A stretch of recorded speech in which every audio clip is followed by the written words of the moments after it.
Hello, everyone. Welcome to Senioropedia, the everything how-to guide for seniors and caregivers. I'm your host today, Viraf Balawala, and I have with me Debbie Gantt, who is going to talk to us about document management. Paper, paper, paper. It's a paper nightmare when you get to that stage. So, welcome, Debbie, and hopefully you can educate us on all things to do with paper. I am happy to do so, Viroff. It's so good to be here. Thank you so much. Yeah, so I work with clients who I help people downsize and organize, but my specialty is paperwork. I've been doing it in the corporate world for many years, and so I'm helping individuals do that because it's important to me that as a legacy, you're not leaving a mound of paperwork for your next of kin, your family members. So, what I want to do is help people organize that paperwork. And in addition to that, knowing what you need to keep and don't need to keep, those are key areas. And I also think about because I lived in Florida for some time and we're prone to hurricanes there. And so I also remind people that you need an emergency kind of to-go file that has your permanent documents in it that you don't want to lose, such as birth Hmm. certificates, social security cards, Right. passports, and a lot of some people will have a fireproof box, which is great because if you have to go in a quick moment, you can grab that and go. But a lot of people haven't thought about that and those need to be safeguarded. So those are things that I work with my clients on as far as what do they need to keep, what can we put in the trash, what can we shred, and just start to downsize all of that mound of paperwork and get it organized so that they can actually find things when they need them. Well, being in the estate sale and online auction business, we see a ton of examples where the kids are now dealing with everything in the home after the parent has passed away. And one of the biggest physical challenges that they have is going through the mounds of paperwork, whether it's old tax returns or, all these other documents, and trying to go through one at a time, because sometimes you have things that are hidden that are important. It's true. You can find a gem inside the paperwork, and so you do have to look at everything. In my corporate career, I'll just mention I have reviewed over 25,000 boxes of paper Wow. just to determine what we can get rid of and what we have to keep. But I just saw an article the other day. It was from a 2023 report, and it said that there's $1.7 trillion dollars sitting around in unclaimed 401k accounts. And Wow. it equated to approximately 56,000 per individual that's been unclaimed. And part of that is because of this paperwork nightmare. When you're the next of kin and you're trying to go through stuff, and I have that current experience now with my father's passing in the recent months, sitting and going through and figuring out what's valid. He had three different life insurance policies and we weren't sure what was active and what wasn't. We found Mhm. both, but having to make those calls and gathering all that information, it's really challenging. It's very time consuming, all that troubleshooting that you have to kind of do. Absolutely. Yeah. And of course, who has time these days to do just about anything? Because we're always so busy running Yeah. around trying to get our own lives in order. Exactly. And then when something like this happens, as you said to your dad, which I know was very recent, and so sorry that that Thank happened you. to you, our condolences. But, it's a nightmare to deal with after the fact. Absolutely. And, I can tell you that we have in the past, when we've been doing the clear out and the downsizing for people whose parents have passed away, we have found cash, sometimes mounds of it hidden Oh my away goodness. in the paper Yeah, files. I believe it. Yeah. Wow. I'm really And good at what so I do. so what do you recommend in terms of, how do you deal with it? Because I know one of the things that a lot of our parents, our parent clients Mhm. say is, geez, I really don't want our kids to have to deal with it. So they try to start a little bit earlier before they have to deal with it, Mhm. right? And so at least then you can do it on your own time. So tell us some of the horror stories and things that you've experienced.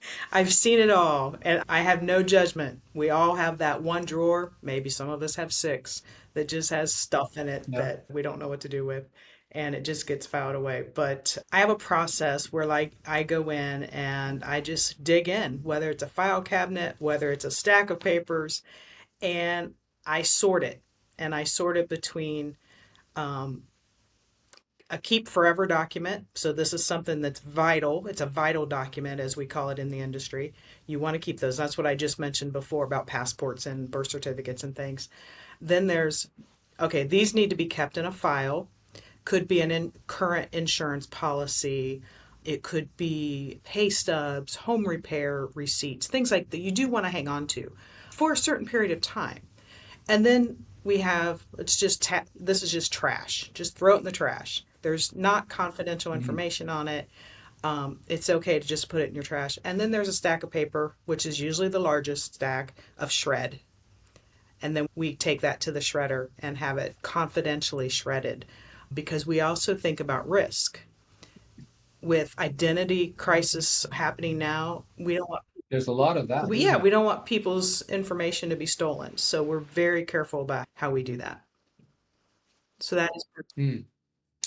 Is there is there things that you see more of in common that shouldn't be, or is every situation kind of unique? there's some uniqueness to each client situation, but generally speaking, it's just, I think people have a tendency when it comes to this paperwork, they don't know what to keep or how long they Right. need to keep something. And so it's very easy to come in and say, you don't need this, you don't need this, and this you do need. They just don't know, so they go numb and they just keep it forever. Mm. I have cleared out taxes from 20, 30 years ago. And I'm like, you only need to keep these Wow. for 7 years. It's okay. We can get rid of them. So part of the process is coaching people. Just like you've experienced, I'm sure, with the estate sales, there's an emotional attachment sometimes. People also have that with Mm. paperwork, and that's understandable. So you have to work with them and encourage them that it's okay to let it go. Well, I'm sure I've got mounds of, old tax returns and things like that sitting in my basement as well, and which I'm sure my wife would actually love to just take and pitch, right? Maybe set fire to or something of that Oh nature. my goodness. But And these are personal questions. These are personal considerations, and yeah, everybody is different, and yeah. that's okay. Now, what's the benefit of perhaps just digitally scanning and storing away as opposed to keeping that paper around? It's funny, you sound like the lawyers I work with. Like, can't we just scan it all? You can, but there's a cost to that. And then who Right. really owns the data once it's scanned? Whether depending on what software you're using. And then the point is, do you really need it? It's just more stuff for your next of kin to have to go through, whether it's Right. digital or paperwork. And of course, some documents, those vital documents, you can't digitalize. They're not valuable then. You have to keep your Mm. birth certificates. You have to keep your original passports, things like that. Because it's a nightmare to try to get another Oh, it's copy of it, isn't it? horrible. Yeah.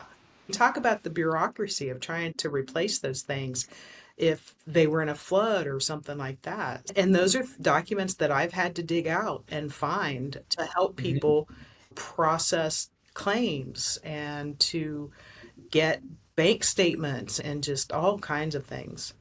Um, but that also reminds me I too, do. because what happens when we depart this earth and nobody knows how to get into our cell phone? Nobody knows how to get into our email, which we may have bank statements coming to, but nobody can access Yeah. it.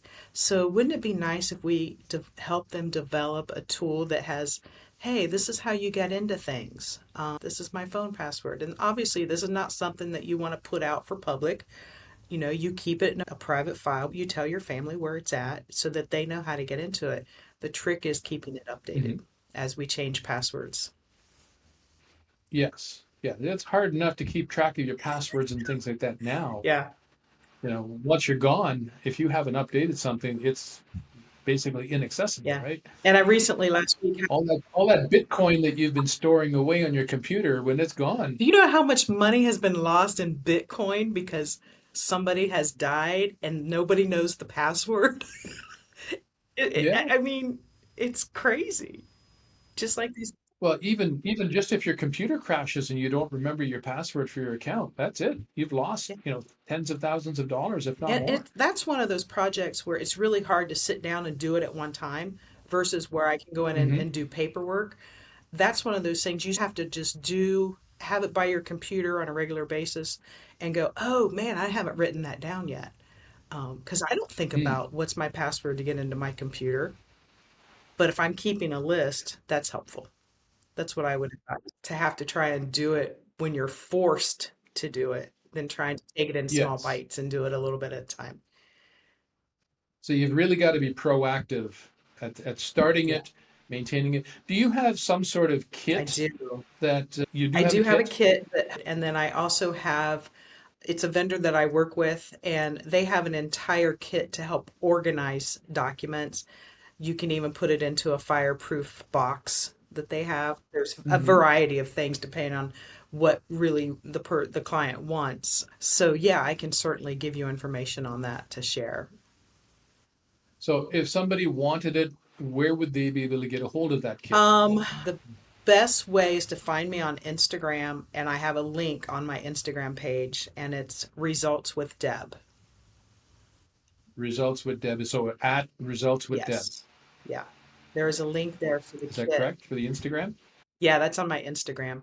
So right now, I would say the best place to find me and to get a link to that particular set of helpers, they're like files and boxes, and there's a variety, is my Instagram account, which is at Results with Deb.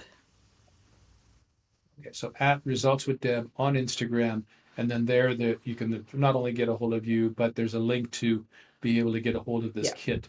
Approximately, what does this kit It cost, if anything? ranges because depending on what people want, what they currently have, like if they already have a filing box, they might just need the file folder, tabs, and things.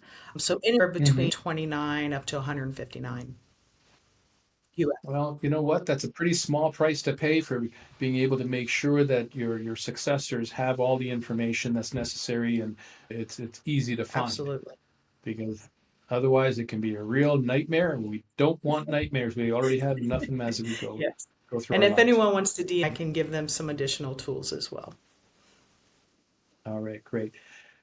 Deb, thank you very much for joining us today. This has been a great eye opener, great educational session. And I'm going to have to go down and start going through that pile of stuff that I have just in order to keep my wife That's happy. right. You know what they say, happy wife, Happy happy life. life. I'll come You out. take care. Take care, Vera. Thank you. Bye Bye. bye. If you like this episode, then subscribe, like, share, and most importantly, register for upcoming notifications at senioropedia.com.